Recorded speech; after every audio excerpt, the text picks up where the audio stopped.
चलिए नमस्कार दोस्तों, शुरुआत करेंगे आज lecture number 3 fast track batch का। एग्जाम ओरिएंटेड बैच है, इसमें पूरा सिलेबस कवर होने वाला है। तो अपन ने लास्ट 2 सेशन में बहुत अच्छा डिस्कशन किया, आंसर राइटिंग प्रैक्टिस भी किया। तो अभी नेक्स्ट टॉपिक की तरफ जो ऑलरेडी अपन ने लास्ट टाइम डिस्कस किया था, सेक्शन 8 कंपनी। बच्चों सेक्शन 8 कंपनी पे ना एग्जाम में कहीं ना कहीं क्वेश्चन आता है।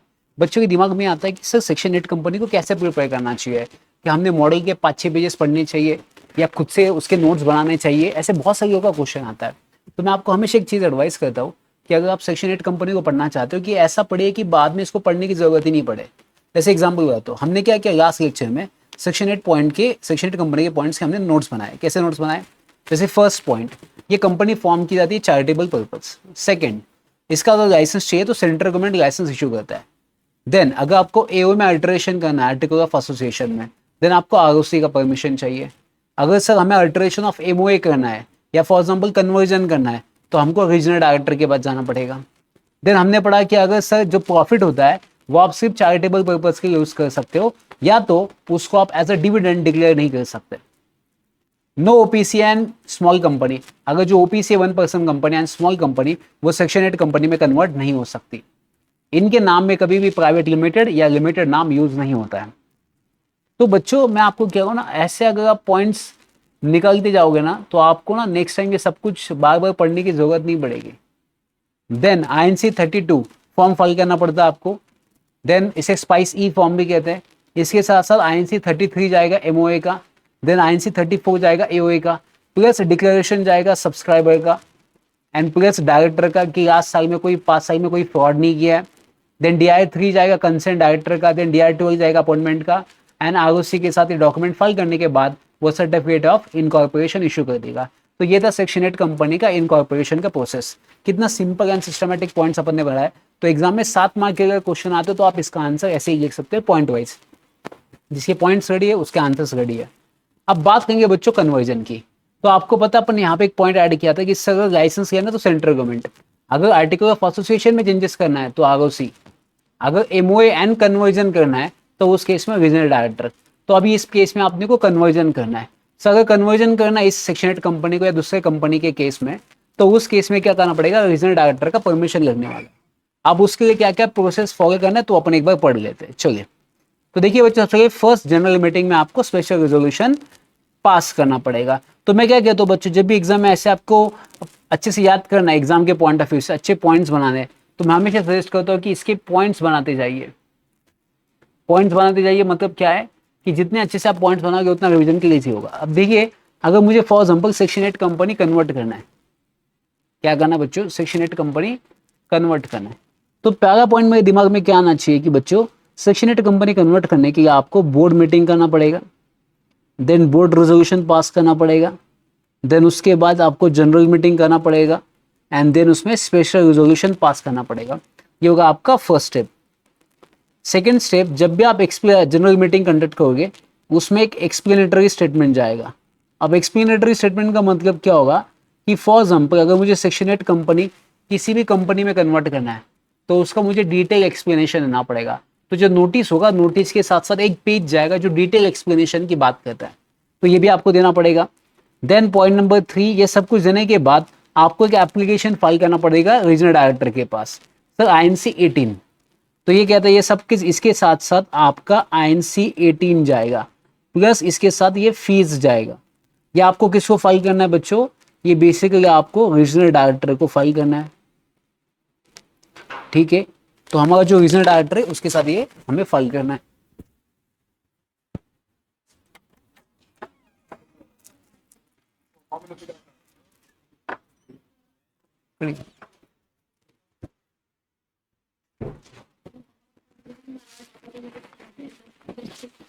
नाही नाही काय करत जा, तू लवकर येत जा, एक 12:40 पर्यंत.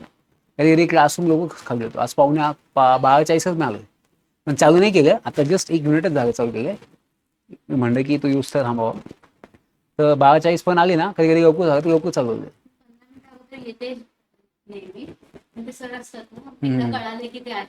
नाही ना, खाली ऑफिसमध्ये बसले ना, तर ऑफिसमध्ये बसले की समजतं की सरांचं लेक्चर झालं की नाही झालं. ठीक आहे. अरे वाह, चांगली. चल, तो लास्ट टाइम हमने डिस्कस किया था सेक्शन 8 कंपनी क्या होता है. उसका अपन ने बेसिक पॉइंट्स बनाए थे। एंड उसके साथ साथ अभी उसके आगे अपने को पढ़ना है कन्वर्जन का, कि सेक्शन 8 कंपनी को कन्वर्ट करना है। तो ये हमने अभी तक डिस्कस किया है, एक दो पॉइंट ही निकाले उसके। चलिए, तो सेक्शन 8 कंपनी को कन्वर्जन करने के लिए क्या क्या चाहिए सबसे पहले फर्स्ट, तो हमने पढ़ा था कि एक special resolution, explanatory statement, INC 18 form file करना पड़ेगा। देन इसका एक कॉपी आपको income tax officer, charity commissioner, इनके पास भी देना पड़ेगा। अब बता तो ये कैसे लिखना है। तो पॉइंट नंबर 4 हमने यहां पढ़ा है कि आपको एक कॉपी, मतलब एक एप्लीकेशन,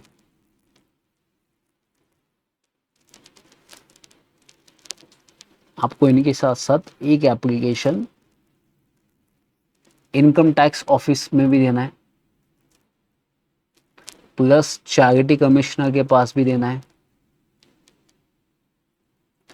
तो अगर आपको कोई ऑब्जेक्शन है तो आप 7 दिन के अंदर ऑब्जेक्शन रेज कर सकते हो।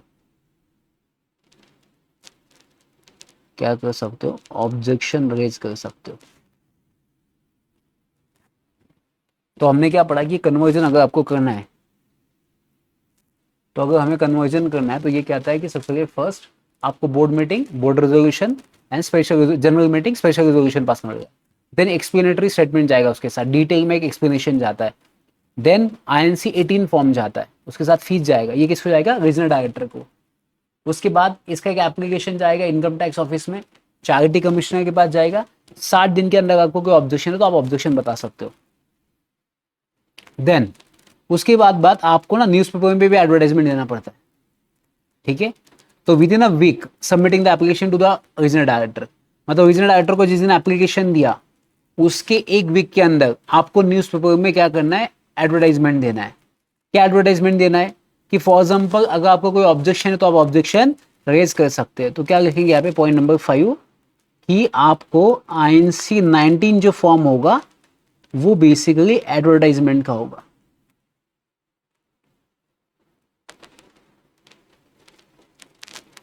अब ये advertisement within a week, कब से? जिस दिन आपने एप्लीकेशन फाइल किया टू द रीजनल डायरेक्टर, उसके एक वीक के अंदर आपको क्या करना है? एडवर्टाइजमेंट देना है। एक इंग्लिश में देना है, प्लस एक आपके वर्नाक्युलर लैंग्वेज, वर्नाक्युलर लैंग्वेज मतलब लोकल लैंग्वेज।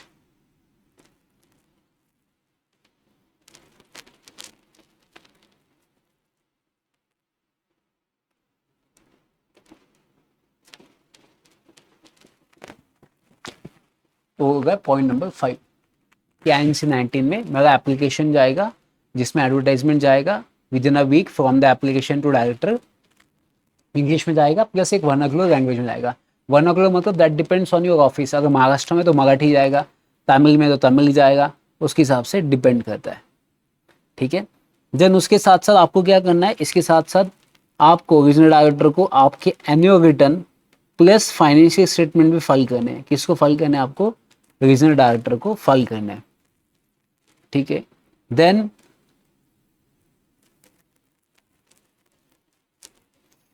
यहाँ पे लिखा है कि application is made after the expiry of 3 months from the financial year, then latest audited financial statement certified by the CA not earlier than 30 days before the date of application. मतलब इसका मतलब क्या है कि जैसे फॉर एग्जाम्पल आपका financial year खत्म होगा 31 मार्च को एंड आप एप्लीकेशन कर रहे हो जून को, तो फाइनेंशियल ईयर खत्म हो गया, 3 महीना हो चुका है, तो लेटेस्ट वाला दीजिए। तो अगर आप फॉर एग्जाम्पल अप्रैल में एप्लीकेशन दे रहे हो तो लेटेस्ट देने की जरूरत नहीं, बिकॉज वो अभी तक सर्टिफाई नहीं हुआ होगा। तो जैसे आपका फॉर एग्जाम्पल ये कह रहा है कि अगर मेरा फाइनेंशियल ईयर जब खत्म होता है 31 मार्च को, उसके बाद अगर 3 महीना एक्सपायर हो चुका है उसके बाद, तो आपको इसी साल का लेटेस्ट देना पड़ेगा जो CA ने सर्टिफाइड किया होगा। मतलब जनरली CA कब सर्टिफाइड करता है? जनरली CA 60 days के अंदर सर्टिफाई कर देता है। तो अगर फॉर एग्जाम्पल आप अप्रैल में एप्लीकेशन दे रहे हो, जैसे अभी फॉर एग्जाम्पल 24-25 में हो, अभी आज डेट क्या है अपनी? 8 जून है, तो 8 जून 2026 है, तो अभी 24-25 का फाइनेंशियल स्टेटमेंट, 25-26 का फाइनेंशियल स्टेटमेंट बना होगा, 25-26 का देखो नहीं बजाय नहीं, 25-26 का अभी फाइनेंशियल स्टेटमेंट बना होगा, क्योंकि अभी 26-27 चल गए, अभी का लेटेस्ट है ना। अभी मुझे बताओ 25-26 का जो फाइनेंशियल ईयर है अभी का, तो उसका अगर आपको बैलेंस शीट देना है ना, अगर मैं आज एप्लीकेशन दे रहा हूँ रीजनल डायरेक्टर की मुझे कन्वर्जन करना है, तो इसका मतलब आपका फाइनेंशियल ईयर कब खत्म हुआ है 25-26 का, 31 मार्च को, 31 मार्च 26 को खत्म हुआ है 26 को। अब 31 मार्च से 3 महीना कंप्लीट हुआ है क्या? हुआ ना? नहीं हुआ है। अप्रैल मई जून, अभी जून चालू है, तो इसका मतलब आपको 25-26 का बैलेंस शीट देने की जरूरत नहीं है, तो आपको 24-25 का उसके पिछले वाले साल का देना पड़ेगा।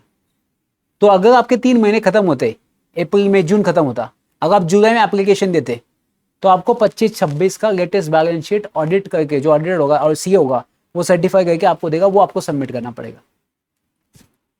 ठीक है, वो भी 30 डेज वाला लेटेस्ट वाला जो अभी साइन किया है।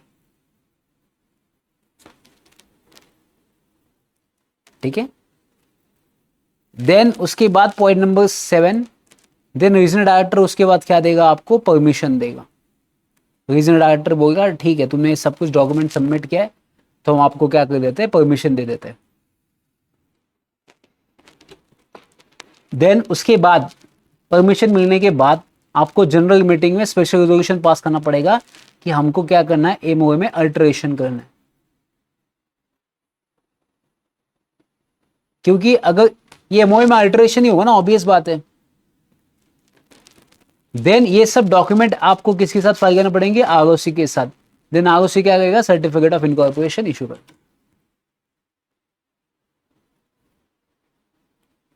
बहुत इजी प्रोसेस है, इसको ना बार बार रिवाइज करने का।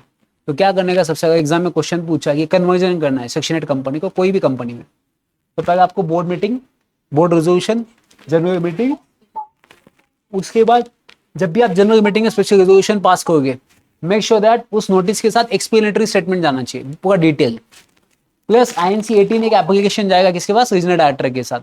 आप ये रीजनल डायरेक्टर के पास क्यों गया, आरओसी के पास क्यों नहीं गया? क्योंकि आरओसी के पास सिर्फ एओए अल्टरेशन की पावर है, रीजनल डायरेक्टर के पास एमओए एंड कन्वर्जन की पावर है, तो इसलिए रीजनल डायरेक्टर के पास गया।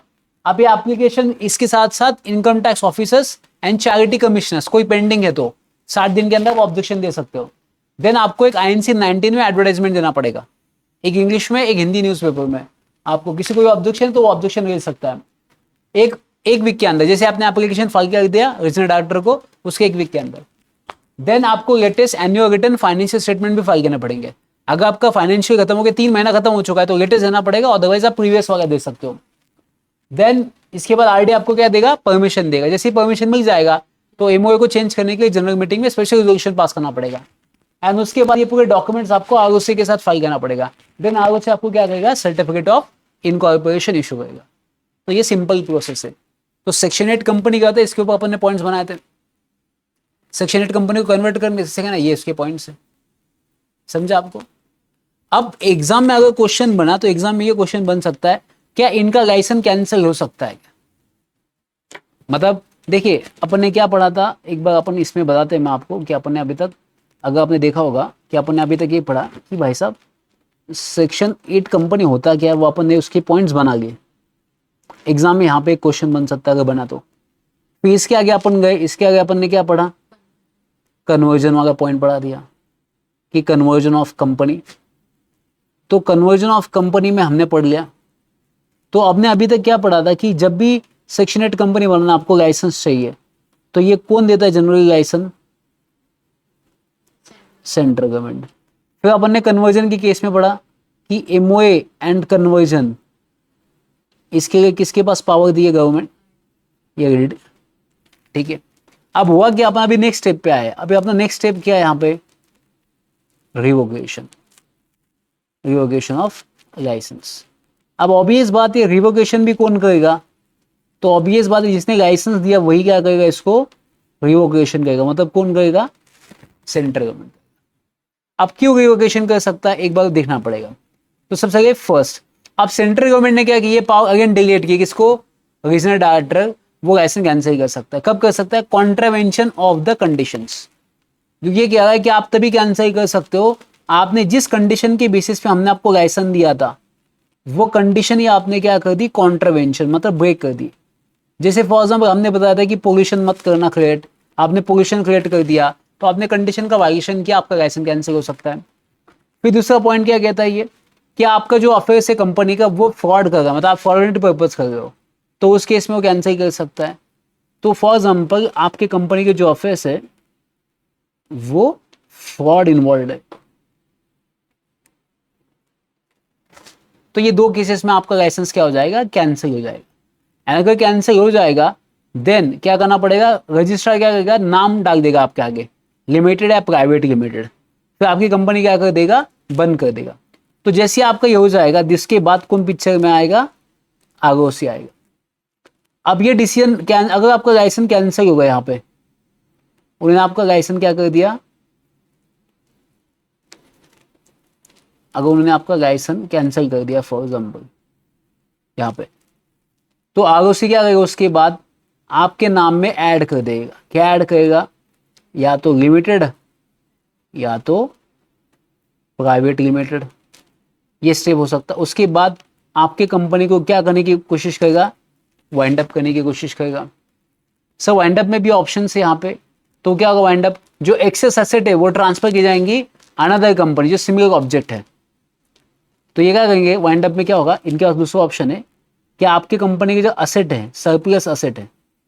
वाइंड अप मतलब क्या, सरप्लस असेट मतलब क्या, कि जब आपके income is greater than expenditure है इस केस में, तो आपके असेट को ट्रांसफर करना पड़ेगा। किसको ट्रांसफर करना पड़ेगा, सिमिलर कंपनी को। सिमिलर कंपनी मतलब कौन सी, सेक्शन 8 कंपनी, जिसका ऑब्जेक्ट भी सेम होना चाहिए, तो उसको आप सरप्लस ट्रांसफर कर सकते हो। दूसरा ऑप्शन क्या आपके पास, दूसरा ऑप्शन ये है कि अगर फॉर एग्जाम्पल आपको सोल्ड किया जाएगा एंड जो भी पैसा मिलेगा वो इंसॉल्वेंसी बैंक्रप्सी फंड में ऐड होगा। तो ये क्या, अगर फॉर एग्जाम्पल कंपनी को सोल्ड कर दिया तो उसका जो मनी है वो कहाँ पे क्रेडिट हो जाएगा, इंसॉल्वेंसी बैंक्रप्सी फंड में वो ऐड होगा।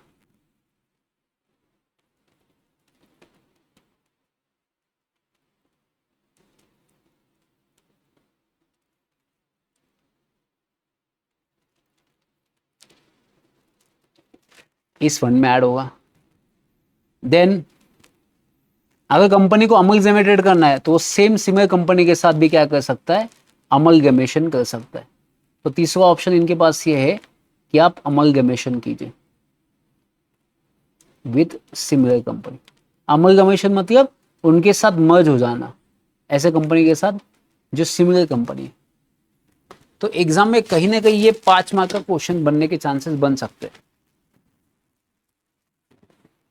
तो क्या है इसमें कि रिवोकेशन ऑफ लाइसेंस, आपका लाइसेंस कैंसिल कर सकते हैं कब, जब आपने कंडीशन का कॉन्ट्रावेंशन किया, आपके फ्रॉड इन्वॉल्व है। तो ऐसे केस में क्या होगा कि वो क्या करेगा, आपका लाइसेंस कैंसिल करेगा सेंट्रल गवर्नमेंट या रीजनल डायरेक्टर। जैसे लाइसेंस कैंसिल हो गया, आगे उससे क्या करेगा, आपके नाम पे ऐड कर देगा, लिमिटेड है प्राइवेट लिमिटेड। देन आपका क्या हो जाएगा, वाइंड अप करेगा। अब वाइंड अप में अगर सरप्लस ज़्यादा निकले, एसेट ज़्यादा निकली, तो वो ट्रांसफर की जाएगी सिमिलर कंपनी के लिए जिनको ऑब्जेक्ट सेम है। या तो फॉर एग्जाम्पल कंपनी को बेच दिया तो जो भी पैसा आएगा वो इंसॉल्वेंसी बैंक्रप्सी फंड में ऐड किया जाएगा। या तो तीसरा ऑप्शन ऐसा हो सकता है वो अमलगमेशन कर सकते हैं, दूसरी कंपनी है उसके साथ मर्ज हो सकते हैं। तो ये आपके ऑप्शन। तो सेक्शन 8 कंपनी इसके बाहर नहीं बनेगा।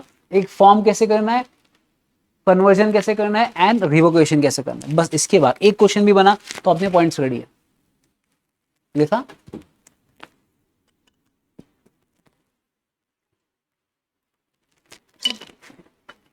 कोई क्वेश्चन है सेक्शन 8 पे,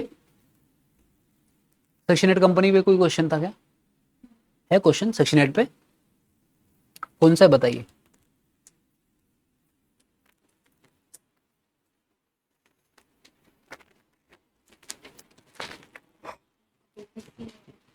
कौन सा, ओपीसी पे है क्या,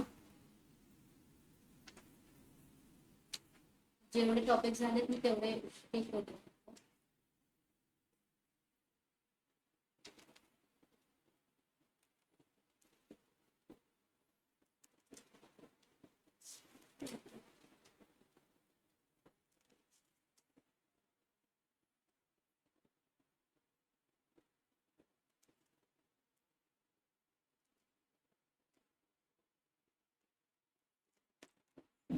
क्वेश्चन कोणत्या कोणत्या वर्षीचा क्वेश्चन आहे,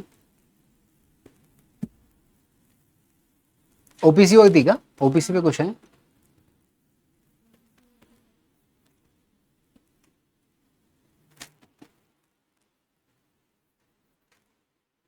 सेक्शन 8 में ऑफिसर है। सेक्शन 8 पे नहीं ना, ठीक है, फिर सेक्शन 8 पे नहीं है तो कोई इशू नहीं है। अपन नेक्स्ट आपने लिख दिया ये सेक्शन 8। अब देखिए इसमें ओपीसी इंपॉर्टेंट है, सेक्शन 8 कंपनी इंपॉर्टेंट, इनकॉर्पोरेशन, इतना ही टॉपिक है।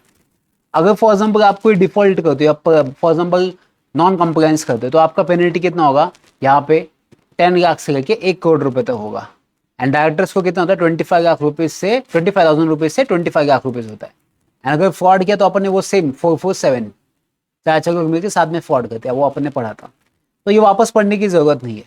अब दूसरा इफेक्ट ऑफ रजिस्ट्रेशन, एक बार आपकी कंपनी बन गई तो वो परपेचुअल सक्सेशन बन जाएगी, कॉमन सिखा जाएगा, उसके पास प्रॉपर्टी होल्ड कर सकती है, केस फाइल कर सकती है, सेम फीचर उसके अंदर आएगा। अब नेक्स्ट कौन सा आएगा, मेमोरेंडम ऑफ एसोसिएशन। अब मेमोरेंडम क्या होता है, बेसिकली ये चार्टर होता है, मेन कंपनी का प्राइमरी डॉक्यूमेंट होता है, जिसमें टोटल 6 क्लॉज होते हैं। ये डिफाइन करता है कि कंपनी की रिलेशनशिप कैसी है, किसके साथ, आउटसाइडर के साथ।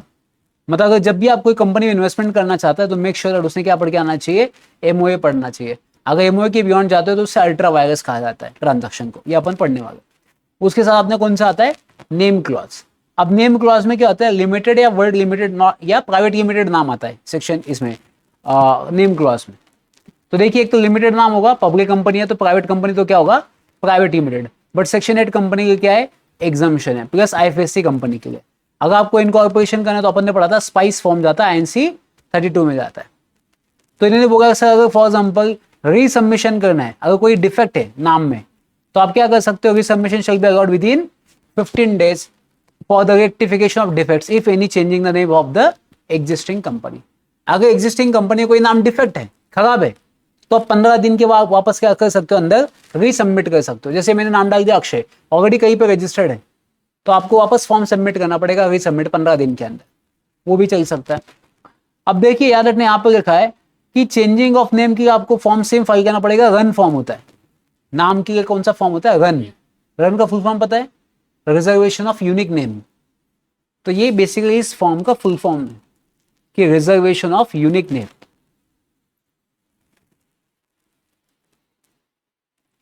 Reservation of unique name.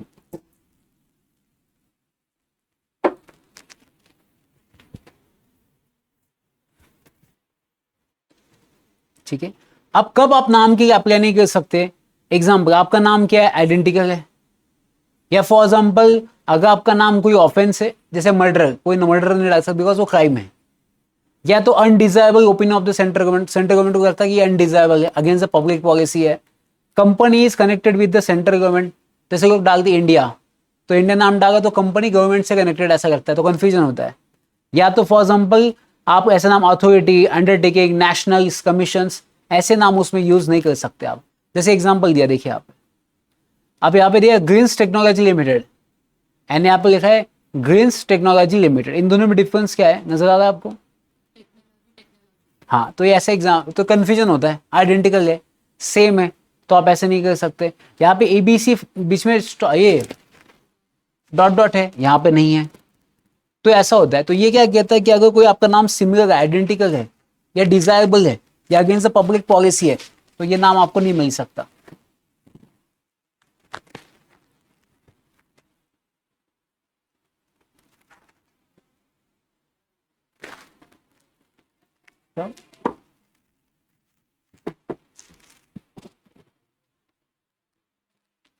ठीक है, तो ये नाम आपको नहीं मिल सकता। तो ये क्या बोलता है कि सर अगर आपको फॉर एग्जाम्पल नाम लेना है, तो इसका मैं आपको एक सिंपल फॉर्म बताता हूँ। तो नेम क्लॉज को कैसे लिखना, अगर एग्जाम में क्वेश्चन आया, तो देखिए एग्जाम में ना एक केस जो आया है 26 में आया है, बता दो, मैंने उसको दिखा है कल। तो अगर एग्जाम में फॉर एग्जाम्पल नेम क्लॉज के बारे में क्या क्या बन सकता है, तो अगर नेम क्लॉज की अगर मैं बात करूँ तो एक दिमाग में बात फिक्स कर लेना कि सबसे पहले फर्स्ट आपको रन फॉर्म फाइल करना पड़ता है टू आरओसी। ठीक है, अगर फॉर एग्जाम्पल नाम में कोई डिफेक्ट है तो आपको विद इन 15 दिन के अंदर रीसबमिशन करना पड़ेगा, विद इन 15 days के अंदर क्या करना पड़ेगा, रीसबमिशन करना पड़ेगा। देन तीसरा, आपका जो नेम है बेसिकली वो क्या नहीं होना चाहिए, वो डिजायबल। ऐसा कौन कहता है? सेंट्रल गवर्नमेंट कहता है। या तो फॉर एग्जाम्पल सिमिलर है, या for example against the law है,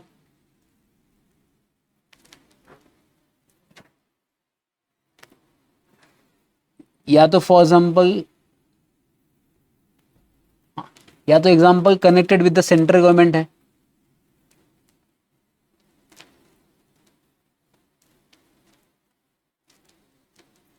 तो ऐसे नाम आपको नहीं मिल सकते।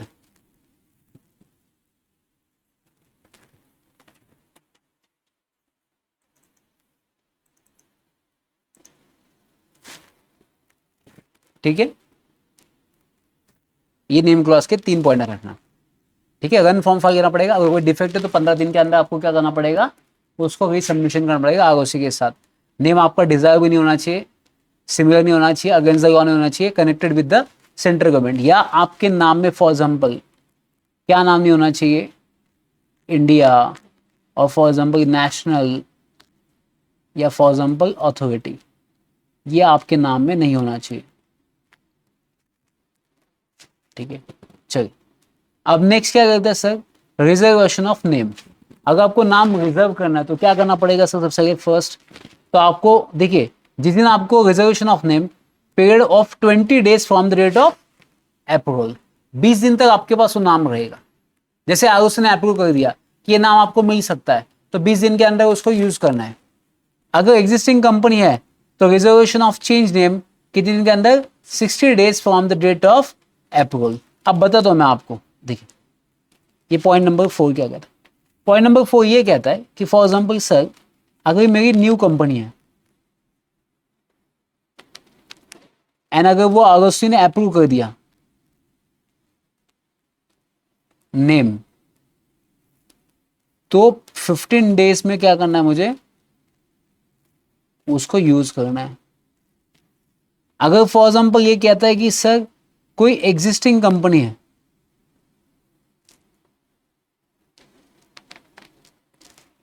एंड अगर फॉर एग्जाम्पल वो नाम को चेंज करना चाहता है,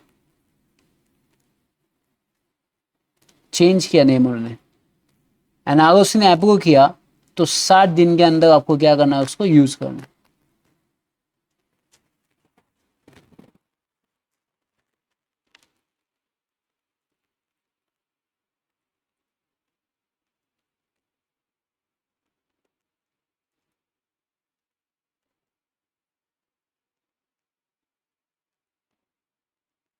ठीक है, then point number 5। Point number 5 क्या कहता है? देखिए आप, आपका जो नाम है बेसिकली वो किसके अगेंस्ट होना चाहिए? Not contravention of emblems and names application for the extension of reservation before expiry of 20 days plus fees of 1000 other 20 days for 2000। अब इसका मतलब क्या है? ये रिजर्वेशन ऑफ नेम्स, पता है एम्बलेम्स का मतलब क्या होता है? अब ये जो एक्ट है इंडिया में कि देखा एम्बलेम्स एंड नेम्स, तो ये बेसिकली क्या होता है कि ऐसे नेम जो रिलीजन्स के अगेंस्ट हो, या फॉर एग्जाम्पल ऐसे नेम जो सेंट्रल गवर्नमेंट ने नोटिफाई किया कि आप यूज नहीं कर सकते। जैसे बीच में क्या होता है, केस हुआ था, ऐसा क्रिश्चियन का एक सिंबल है, क्रिश्चियन लोगों का, तो ये आप यूज नहीं कर सकते किसी के नाम में, because is against the religion, is against वो कहते हैं कि आप किसी के अगेंस्ट जाके नाम यूज नहीं कर सकते। तो गवर्नमेंट ने क्या किया, ऐसे नाम नोटिफाई किए जो आप यूज नहीं कर सकते कंपनी के नाम में। तो उसके लिए वो एक्ट है कि इसमें ये नाम्स आएंगे, वो आप उसका कॉन्ट्रवेंशन नहीं कर सकते। अगर सर फॉर एग्जाम्पल आपको एक्सटेंड चाहिए टाइम, मतलब 20 दिन में आप डिसाइड नहीं कर पा रहे और 20 दिन चाहिए आपको, तो क्या बोला है? तो आपको क्या पड़ेगा? फीस ऑफ कितना पड़ेगा? 1000 रुपीज फॉर अनदर 20 डेज। तो अगर स्टार्टिंग है, देखिए जो 20 डेज स्टार्टिंग है उसमें वापस एप्लीकेशन देना पड़ेगा कि मुझे और 20 दिन चाहिए, तो आपको कितना फीस देना पड़ेगा? 1000, और 20 चाहिए तो 2000। तो ये एप्लीकेशन आपको देना पड़ेगा। तो ये क्या कह रहा है सर कि पॉइंट नंबर 5 ये कहता है कि अगर सर मुझे फॉर एग्जाम्पल मुझे टाइम एक्सटेंशन करना है, तो विद इन 20 डेज के अंदर, ये टाइम खत्म होने के पहले, आपको अगेन एप्लीकेशन देना पड़ेगा कि मुझे टाइम एक्स्ट्रा चाहिए। इस एप्लीकेशन के साथ 1000 रुपीज चाहिए, और ये कितने दिन के लिए मिलेगा आपको? 20 डेज के लिए चाहिए। अगर अगेन आपको फाइल करना है देन कितना फीस आएगा आपका, 2000 रुपीज़ आपको फी देना पड़ेगा।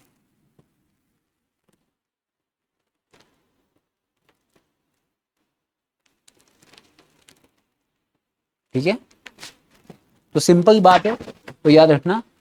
तो यहाँ पे अगर अपने को क्या करना है, विद इन 20 डेज के अंदर उसको यूज़ करना है। अगर आपको टाइम एक्सटेंशन चाहिए तो एप्लीकेशन देके आप और 20 दिन को एक्सटेंड कर सकते हो 1000 फी देके। अगर वापस करना है तो 2000 रुपीज़ फीस देना पड़ेगा। अगर आपको कैंसिल करना है, क्या करना है, अगर फॉर एग्जाम्पल कैंसिलेशन रीजन आपने गलत इन्फॉर्मेशन दे दी, इनकरेक्ट इन्फॉर्मेशन प्रोवाइड कर दी, या company has not been incorporated, company incorporate ही नहीं हुई, देन पेनल्टी विच में एक्सटेंड टू 1 लाख रुपीज भी हो सकता है, and direct company to change name within 3 months after passing an ordinary resolution. या आपके कंपनी को 3 महीने के अंदर बोल सकता है कि क्या कीजिए, आप नाम को चेंज कर दीजिए। या तो सीधा सीधा आगे से क्या कर सकता है, स्ट्राइक ऑफ भी कर सकता है, या वाइंड अप के लिए भी जा सकता है। तो ये क्या कहता है, आपका नेम कैंसिल हो सकता है। कौन से केस में कैंसिल हो सकता है, ये कहता है कि आपका नेम कैंसिल हो सकता है। अगर फॉर एग्जाम्पल कौन से केस में कैंसिल हो सकता है, अगर आपने पहला इनकरेक्ट इंफॉर्मेशन दिया,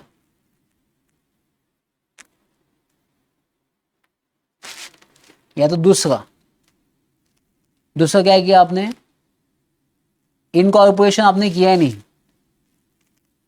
कंपनी को बनाया नहीं, सिर्फ आपने नाम ऐड किया, नाम लिया, बट इनकॉर्पोरेशन हुआ नहीं आपकी कंपनी का। या तो तीसरा ऐसा हो सकता है, हाँ बस दो ही है, तो कंपनी को नाम चेंज करना बोल सकता है 3 महीने के अंदर। अगर ऐसा हुआ तो उस केस में आरओसी क्या बोलेगा कि आप क्या कीजिए, 3 महीने के अंदर नाम चेंज करिए।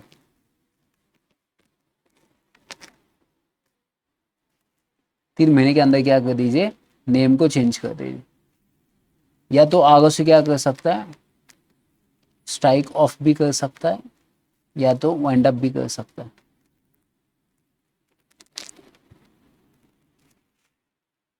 समझा आप लोगों को?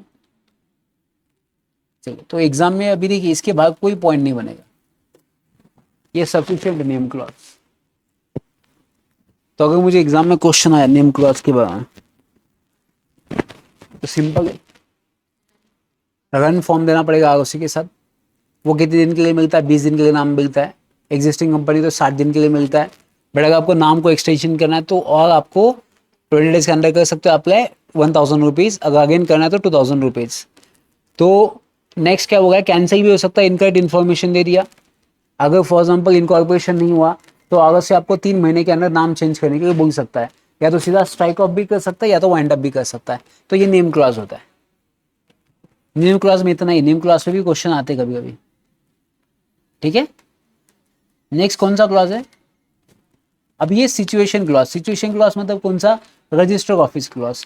आपको आता है रजिस्टर ऑफिस बेसिकली कितने दिन के अंदर आपको बनाना पड़ता है, 30 दिन के अंदर। तो यहाँ पे क्या लिया है, नेम ऑफ स्टेट क्यों चाहिए आपको, where the register office is propose and the domicile of company ours judicial judicial aspect of NCLT, ये सब कुछ डिस्कस होता है। मतलब देखिए, अगर आपका रजिस्टर ऑफिस पुणे में, तो इससे आपको 2 चीजें पता चली, एक आपका आरओसी पता चल जाएगा, पुणे का आरओसी मिल जाएगा, दूसरा एनसीएलटी में मिल जाएगा। तो ये कंपनी कैसे एनसीएलटी में जाता है, तो आपका मैटर पुणे की एनसीएलटी में जाएगा। तो आपका सिचुएशन जो क्लॉज है basically office clause, register office, उससे पता चलेगा आपके कंपनी का डोमिसाइल पता चलता है, आपके कंपनी का आरओसी पता चलेगा, प्लस आपका एनसीएलटी पता चलेगा। तो उसके लिए कौन सा क्लॉज होना चाहिए, रजिस्टर ऑफिस क्लोज होना चाहिए। रजिस्टर ऑफिस कब तक होता है, 30 दिन के अंदर। तो इसका सिंपल अगर मुझे लिखना है कि सिचुएशन मतलब रजिस्टर ऑफिस क्लॉज क्या होता है, तो रजिस्टर ऑफिस का मतलब क्या होगा, इसका अपन ने एक केस का आंसर भी लिखा है ना, वो इलिटरेट पर्सन थर्म अपेक्षण वाला, उसमें लिखा था उसका रजिस्टर ऑफिस अजमेर में था, जयपुर, तो उसने बोला फिर जयपुर में होना चाहिए। तो रजिस्टर ऑफिस 30 दिन के अंदर आपको बताना पड़ता है, 30 days, within 30 days from the date of incorporation. या आपको आरओसी को बताना पड़ता है। कौन से फॉर्म में जाता है, ये आईएनसी 12 में जाता है। इसके साथ इलेक्ट्रिसिटी बिल जाएगा, जहाँ पे आप रहते हो, जहाँ पे आपका ऑफिस है ना, उसका इलेक्ट्रिसिटी बिल जाता है इसके साथ एज ए प्रूफ कि मेरा रजिस्टर ऑफिस यहाँ पे है। ठीक है। अब नेक्स्ट कौन सा है, ऑब्जेक्ट क्लॉज। अभी ऑब्जेक्ट क्लॉज बेसिकली क्या होता है, जब भी कंपनी इनकॉर्पोरेट की जाती है उसमें ऑब्जेक्ट क्लॉज मेंशन होता है, बट अगर ऑब्जेक्ट क्लॉज के आप बियॉन्ड जाओगे तो वो अल्ट्रा वायरस एंड वॉइड जाता है, एंड इसको इवन शेयर होल्डर भी रेक्टिफाई नहीं कर सकते। एंड इसके लिए आप केस लॉ का रेफरेंस भी दे सकते हो। कौन सा केस था, बहुत फेमस था, अशबरी। अशबरी केस लॉ पढ़ा है आपने कभी, एग्जाम में कभी लिखा है, ये Ashbury versus railway carriage versus company, क्या है इसका मतलब समझा आपको, बता दो।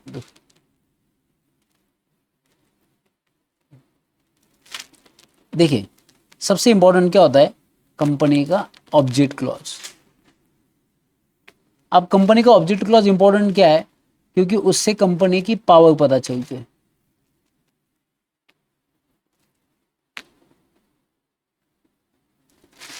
इसका मतलब सर, अगर कंपनी बियॉन्ड जाएगी किसके, ऑब्जेक्ट क्लॉज के, तो ऐसे ट्रांजैक्शन वॉइड होते, और ऐसे ट्रांजैक्शन को आप अल्ट्रा वायरस भी कह सकते हो। तीसरा, ऐसे transaction can not ratified, ratified मतलब accept, can not accepted by the share holder. ऐसे ट्रांजैक्शन शेयर होल्डर रेटिफाई नहीं कर सकते।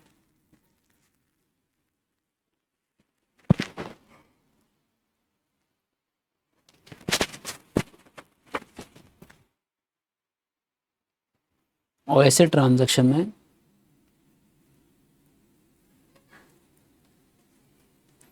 Company is not liable.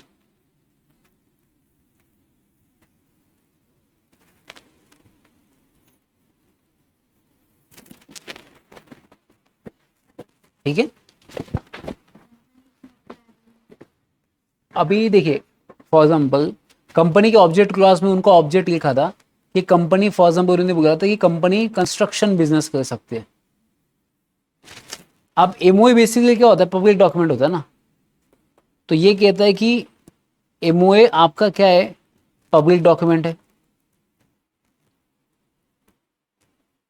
And जब भी इन्वेस्टर क्या पढ़ के जाएगा, वो पढ़ के जाएगा एमओए, तो without reading MOA company is not responsible. मतलब इसे कहते हैं कंस्ट्रक्टिव नोटिस। मतलब जब भी मैं कंपनी में इन्वेस्टमेंट करना चाहता हूँ तो मेक श्योर दैट आपने एमओए पढ़ा होगा। एंड अगर एमओए पढ़ रहे हो एंड कंपनी के ऑब्जेक्ट में क्लॉज में लिखा है कंस्ट्रक्शन, एंड कंपनी में आप डिपॉजिट करोगे fix deposit, then company is not responsible. ये आपकी गलती है, बिकॉज आप एमओए पढ़ के नहीं गए। तो अगर कंपनी का ऑब्जेक्ट क्लॉज में नहीं लिखा कोई भी ट्रांजेक्शन, देन कंपनी कैसे रिस्पॉन्सिबल होगी, कंपनी उसी चीज की रिस्पॉन्सिबल होगी जो ऑब्जेक्ट क्लॉज में होगा। लिख लीजिए।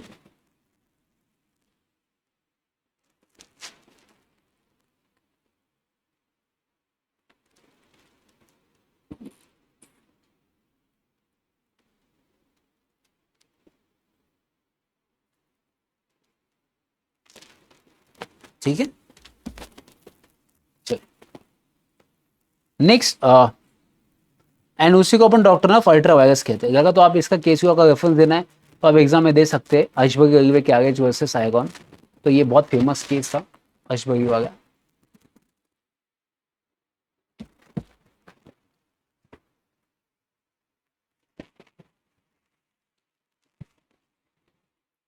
ठीक है। अब नेक्स्ट कौन सा होता है, लायबिलिटी क्लॉज। ये लायबिलिटी अपन ने स्टार्टिंग में पढ़ा था, 3 टाइप की लायबिलिटी होती है, on the basis of shares, on the basis of guarantee and unlimited. ये स्टार्टिंग के फर्स्ट लेक्चर में पढ़ा है, तो इसको वापस पढ़ने की जरूरत नहीं है। कैपिटल क्लॉज पढ़ा अपन ने। कैपिटल क्लॉज का मतलब क्या होता है, जो एमओए में क्लॉज मेंशन होता है capital, that is authorise capital, उसके बियॉन्ड कंपनी पैसा रेज नहीं कर सकती। अगर कंपनी के एमओए में लिखा है 10 लाख कैपिटल, तो कंपनी अगर 12 लाख रुपए रेज कर रही है तो कंपनी सिर्फ 10 लाख रुपए रिस्पॉन्सिबल है, तो उसे अल्ट्रा वायरस ट्रांजेक्शन कहते हैं। तो ये भी है। देन सब्सक्राइबर अपन ने पढ़ा था, एमओए दिखा था मैंने आपको, रिलायंस कंपनी का सब्सक्राइबर। इसमें अगर 7 नाम है तो पब्लिक कंपनी, 2 नाम है तो प्राइवेट कंपनी, है तो ओपीसी होता है। नेक्स्ट होता है नॉमिनेशन क्लॉज। अगर मेंबर्स की डेथ हो जाती है तो उसकी ब्याह पे नॉमिनी क्या बन जाएगा, मेंबर बन जाता है उस कंपनी का, या सब्सक्राइबर बन जाता है। ठीक है। तो ये एओए के फॉर्म्स दिए। ए अगर जैसे आपकी कंपनी अगर लिमिटेड बाय शेयर्स है तो ए फॉर्म होता है, टेबल ए फॉर्म, इसमें फॉर्मेट है एओए का। या आपका फॉर एग्जाम्पल मेमोरेंडम का फॉर्म है, टेबल बी है। अगर आपकी गारंटी बेसिस पे कंपनी है तो उसके लिए फॉर्म, तो ये टेबल फॉर्म है, ये आपको फॉलो करना पड़ेगा, depends on your types of company. तो एग्जाम में नहीं पूछते। अब एग्जाम में यहाँ पे क्वेश्चन पूछते एओए, आर्टिकल ऑफ एसोसिएशन। अब देखिए आर्टिकल ऑफ एसोसिएशन में क्या होते हैं, कंपनी के रूल्स एंड रेगुलेशंस। जैसे फॉर एग्जाम्पल मैं कहता हूँ कि मेरी कंपनी में 10 लाख रुपए कैपिटल, ये एमओए में लिखा है, बट मैं किसी डायरेक्टर को ऑथोराइज करता है वो कंपनी के बिहाफ पे ट्रांजैक्शन कर सकता है, तो ये एओए में लिखा है। तो एओए मतलब rules and regulation to manage the company. अगर फॉर एग्जाम्पल आपने किसी डायरेक्टर को, एक्स डायरेक्टर को अपॉइंट किया कि वो कंपनी के बिहाफ पे मैनेज कर सकता है, अब थर्ड पार्टी को कैसे पता चलेगा, जो बाहर का इंसान है जो इन्वेस्ट करना चाहता है उसको कैसे पता चलेगा कि इस कंपनी में इसको ऑथोराइज किया है? Because AOA basically internal document होता है जो कंपनी के इंटरनल सब कुछ बात करता है।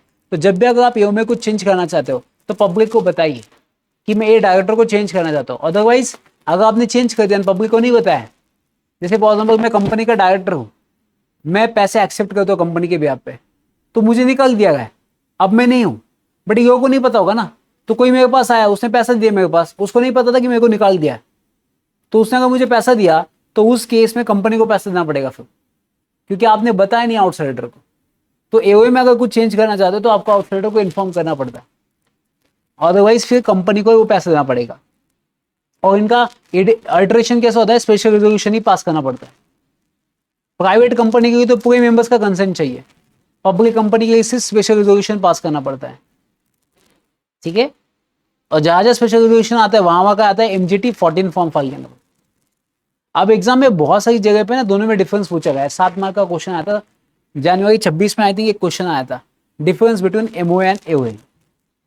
तो एमओए बेसिकली बात क्या करता है, ये बेसिकली प्राइमरी डॉक्यूमेंट है, ये सेकेंडरी डॉक्यूमेंट है, इसमें मेन ऑब्जेक्ट क्लॉजेस होते हैं, इसमें रूल्स एंड रेगुलेशंस होते हैं। अब हर कंपनी का खुद का क्या होता है, मेमोरेंडम ऑफ एसोसिएशन होता है। एओए खुद को होने की जरूरत नहीं, आप यहाँ पे टेबल को भी फॉलो कर सकते हो। एमओए के बियॉन्ड जाते हो तो अल्ट्रा वायरस कहा जाता है, बट अगर एओए के बियॉन्ड जाते हो तो उससे ultra vires of AOA. But देखिए एओए के बियॉन्ड जा सकते हो बट एमओए के बियॉन्ड नहीं जा सकते। मतलब एग्जाम्पल दो, अगर मेरे एमओए में लिखा है कि मैं 10 लाख रुपए कैपिटल है, एमओए में लिखा है, अब फॉर एग्जाम्पल किसी डायरेक्टर को ऑथोराइज किया कि आप 5 लाख रुपए एक्सेप्ट कर सकते हो, तो एमओए में कैपिटल कितना लिखा है, 10 लाख, बट एओए में किसको ऑथोराइज किया, मुझे ऑथोराइज किया, कितने तक, 5 लाख तक। अभी मैंने किसी पब्लिक से फॉर एग्जाम्पल 8 लाख रुपए लिया, बट मैं तो बियॉन्ड गया ना मेरे पावर के, तो मुझे पावर कितना था, 5 लाख का, बट मैंने 8 लाख रुपए रेज किया, इसका मतलब मैं बियॉन्ड द एओए गया। बट एमओए में मैक्स लिमिट कितना है, तो एमओए में 10 लाख मैक्स लिमिट है, बट आप 8 लाख, तो ये 8 लाख 10 लाख से कम है, तो एओए के बियॉन्ड गए बट एमओए के बियॉन्ड नहीं गए। तो ऐसे ट्रांजैक्शन को आप रेक्टिफाई कर सकते हो बाय शेयर होल्डर। तो मतलब इसे अपन क्या कहते हैं पता है, इसे अल्ट्रा वायरस ऑफ एओए कहते हैं, but intra virus of AOA, intra क्योंकि ये विद इन द लिमिट है।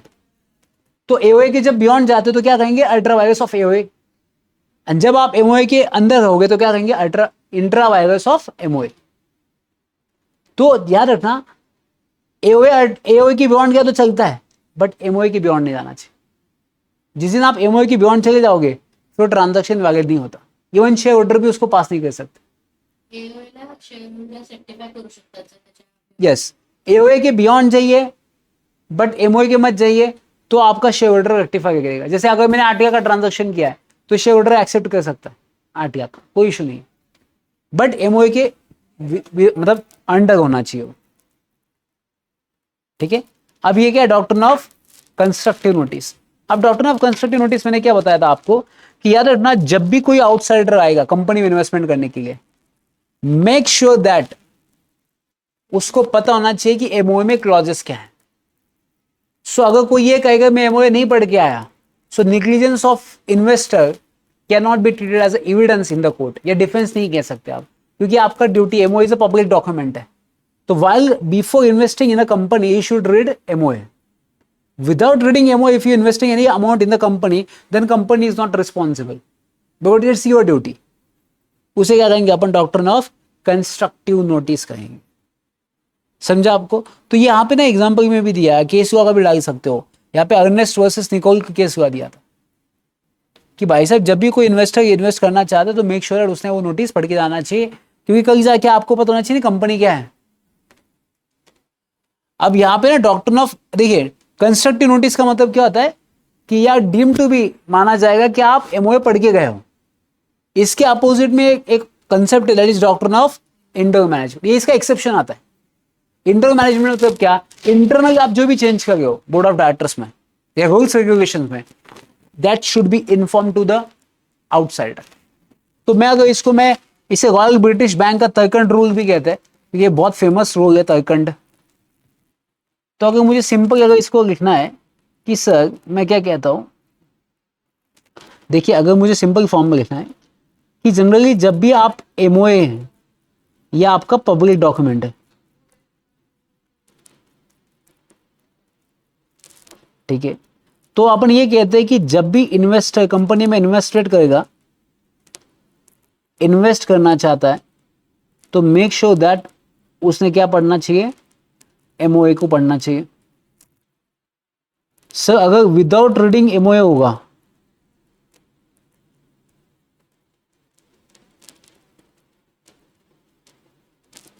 then company is not responsible.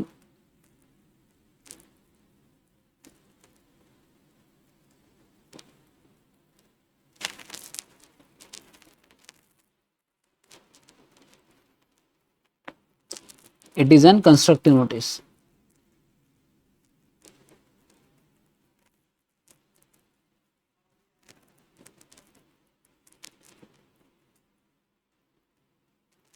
It deemed to be accepted that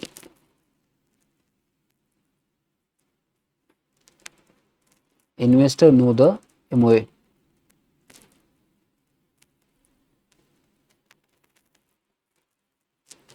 Point number 5, exception. Exception में आप डाल सकते हैं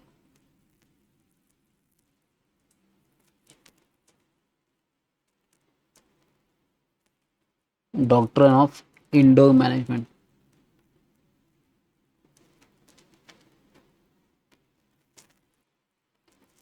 डॉक्ट्रिन ऑफ इंडोर मैनेजमेंट का मतलब क्या होता है कि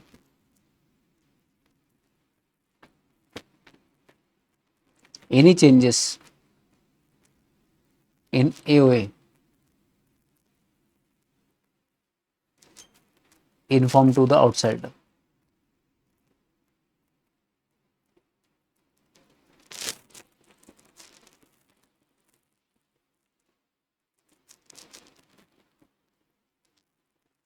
Doctrine of constructive notice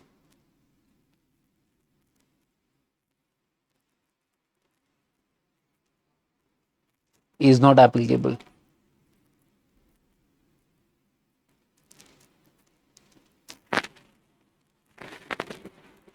Doctrine of constructive notice is not applicable. तो आउटसाइडर को आपको इन्फॉर्म करना पड़ेगा कोई भी चेंजेस करना चाहते हो में। तो इस केस में कौन रिस्पॉन्सिबल होगा, कंपनी इज रिस्पॉन्सिबल। इसके लिए आप क्या कह सकते हो, इसका बहुत फेमस रूल है, इसे आप तयकंड रूल भी कह सकते हो।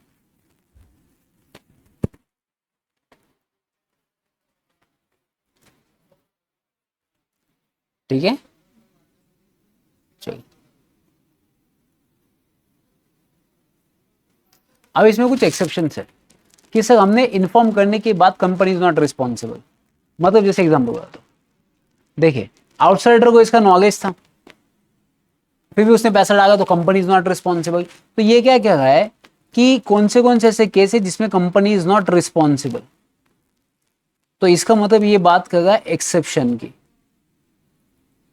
एक्सेप्शन का मतलब क्या होगा कि ऐसे कौन से केसेस है जिसमें कंपनी इज नॉट रिस्पॉन्सिबल।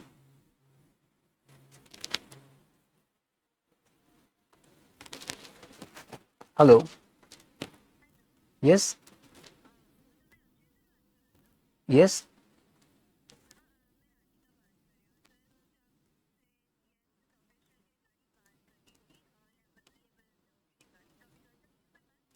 क्या आप मतलब लेक्चर्स के बारे में ना,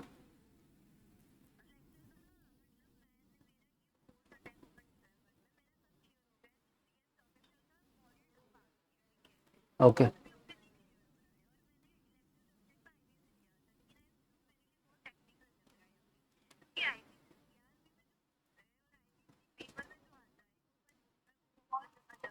हाँ, मैं आपको क्या करूँ तो आप एक व्हाट्सएप पे मैसेज डाल कर देना, जैसे ही मेरा सेशन खत्म हो जाएगा तो मैं आपको एक 3-4 बजे एक फ़ोन करता हूँ आराम से, ठीक है?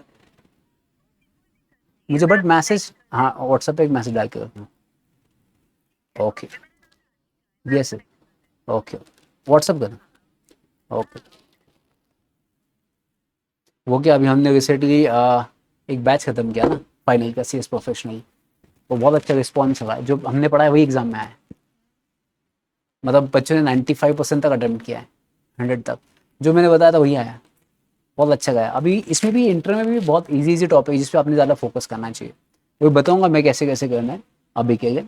तो समझा आपको ये? तो इस केस में क्या कहेगा ये एक्सेप्शन, मतलब क्या, इसमें company is not responsible outsider, because हमने आउटसाइडर को बताया था फिर वो पैसा डाल रहा है।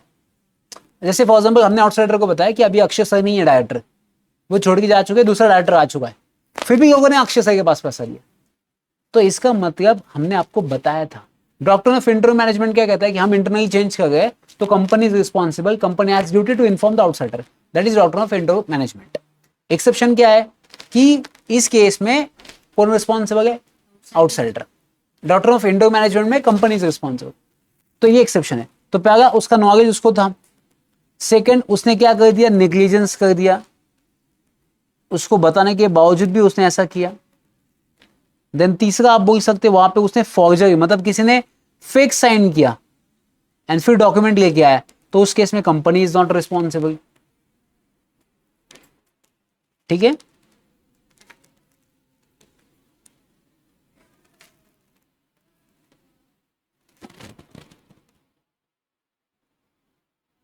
एंड ये ट्रांजैक्शन कौन सा ट्रांजैक्शन था?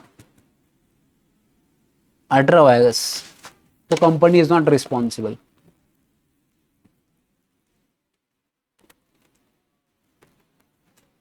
समझा आपको डॉक्टर ऑफ इंटरव्यू मैनेजमेंट क्या होता है?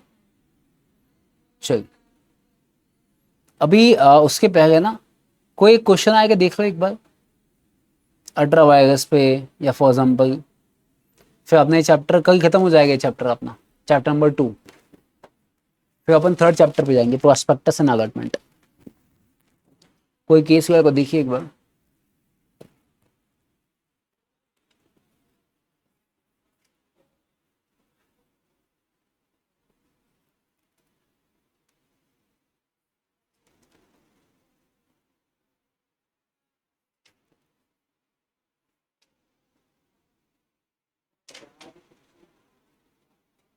इनकॉर्पोरेशन में एक क्वेश्चन अपन एग्जैक्टली होता है। कौन सा क्वेश्चन? नहीं मेरे पास है, आप सिर्फ ये बताइए।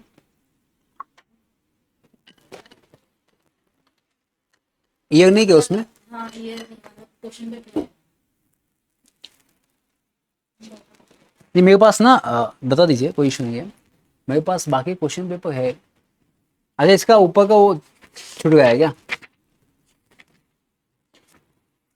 ऐसे ऐसे नहीं पता चल, okay.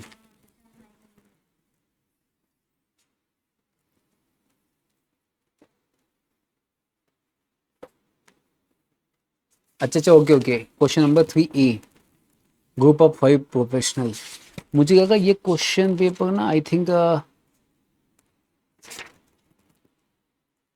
ABC listed company in India, May का है क्या? नहीं मे का तो नहीं है, जनवरी का, हाँ जनवरी का है वो, अभी जनवरी 26 का लेटेस्ट पेपर है वो।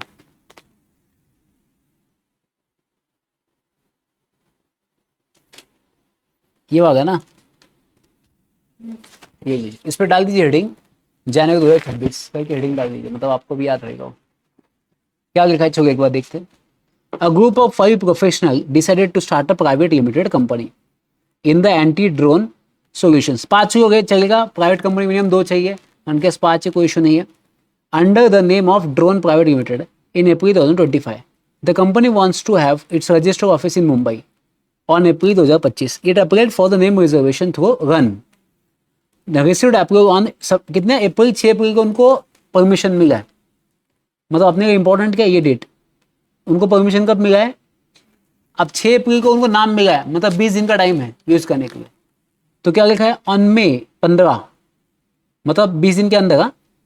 Due to delay in documentation the spice form plus incorporation was filed after 39 days from the date of name reservation. तो उन्होंने 40 डेज 39 डेज के बाद फाइल किया है, मतलब मई 15 के बाद। मतलब देखिए 6 अप्रैल को उनको नाम मिला है, ये डेट इंपॉर्टेंट है, इसे उनको नाम मिला है 15 मई। Due to delay in documentation the spice form and plus IN32 form for incorporation was filed after 39 days from the date of. तो 6 अप्रैल से 39 डेज के बाद उन्होंने फॉर्म फाइल किया है,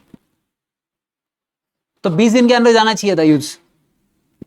the company proposed to director, one Indian resident, one foreign national residing in US. The foreign director did not have a DIN and his passport was notarized but not apostille. Apostille मतलब certified. The company register office address was not finalized at the time of filing the INC 32 of Memorandum of Association and Article of Association were signed electronically, but one subscriber used a digital signature of third party with verbal consent. Okay. Based on the above facts, applicable provision to the Companies Act, answer whether name Drone Limited is still valid when INC 32 was filed on 15 May. देखिए 15 मई को उन्होंने file किया होगा, यहाँ पे question पूछा है whether the name Drone Private Limited is still valid when INC 32 was filed on 15 May. अब मिला कब इनको, 6 अप्रैल को। तो 6 अप्रैल से कितने दिन थे, तो 20 डेज में नहीं हुआ है, तो इसका मतलब ये नाम इसको नहीं मिले। तो आपने को क्या लिखना पड़ेगा उसमें, आपने को ऐसा ही लिखना पड़ेगा उसमें, 3 पॉइंट लिखना पड़ेगा। पहला पॉइंट अपन क्या लिखेंगे, पहला जब भी आप रन एप्लीकेशन दोगे उसके बाद ये नाम आपको कितने दिन के लिए मिलता है, 20 दिन। इसको अगर एक्सटेंड करना है तो वापस उस 20 दिन के अंदर आप ले सकते हो, 20 दिन के लिए कितना पे करके, 1000 रुपीज। तो ये पहले का आंसर है, 2 पॉइंट। कितने मार्क का क्वेश्चन था ये, हाँ 5 mark.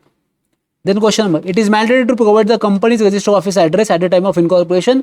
What is the time limit to furnish it? ये मैंने आपको लिख के दिया। तो सेकंड का क्या आएगा, पहला पॉइंट आपका रजिस्टर ऑफिस कितने दिन के अंदर आपको बनाना है, 30 दिन के अंदर, from the date of corporation incorporation. कौन सा फॉर्म जाएगा, INC 12 जाएगा ROC के साथ, खत्म 2 पॉइंट। तो 30 दिन के अंदर आपको रजिस्टर ऑफिस बनाना है फ्रॉम द डेट ऑफ। अरे तो 18 ना याचा कन्वर्जन्स आहे सेक्शन 8 चा, INC 12 रजिस्टर ऑफिससाठी, तो तुला 30 दिवस आत द्यावा लागतो। तो सेकंड का आंसर आएगा अपना। Third, what are the consequence if the company fails to file the declaration of commencement of business within the prescribe time and fails to carry on any business और operation. अगर कंपनी declaration file नहीं करती and fails to carry business on operation, तो कंपनी क्या हो जाएगी फिर, अपन ने पढ़ा था नेम के केस में, ये वाला अपन ने पॉइंट्स नहीं निकाले के इधर, ये देखिए ना नाम के केस में ये नीचे पॉइंट किधर गए, नेम होगा पॉइंट्स, हाँ हाँ वही वही वही किधर गया होगा नाम, हाँ ये होगा नाम। ये देखिए स्ट्राइक ऑफ कर देगा, वाइंड अप कर देगा, या तो फॉर एग्जाम्पल 3 महीने के अंदर नेम चेंज करने के लिए बोल देगा, तो ये एक्शन ले सकता है। तो अपना तीसरे का भी आ गया। तो अपन ने तीनों के तीनों क्वेश्चन सॉल्व किए, कितना इजी था, कुछ था भी नहीं उसमें ऐसा इतना डिफिकल्ट। समझा कि आपको एग्जाम में क्वेश्चन कैसे आते।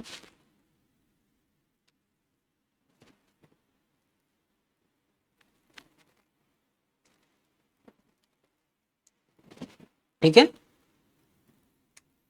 तो अपन क्या करेंगे, कल इसको ना खत्म कर देंगे, कल अपना ही खत्म हो जाएगा चैप्टर, एंड देन परसों अपन क्या करेंगे, नया चैप्टर स्टार्ट कर देंगे।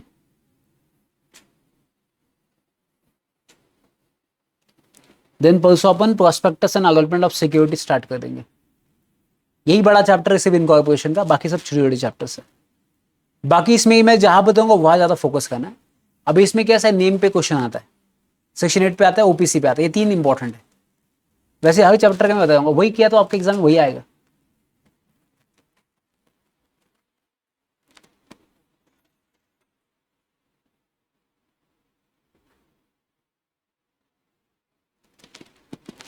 ठीक है।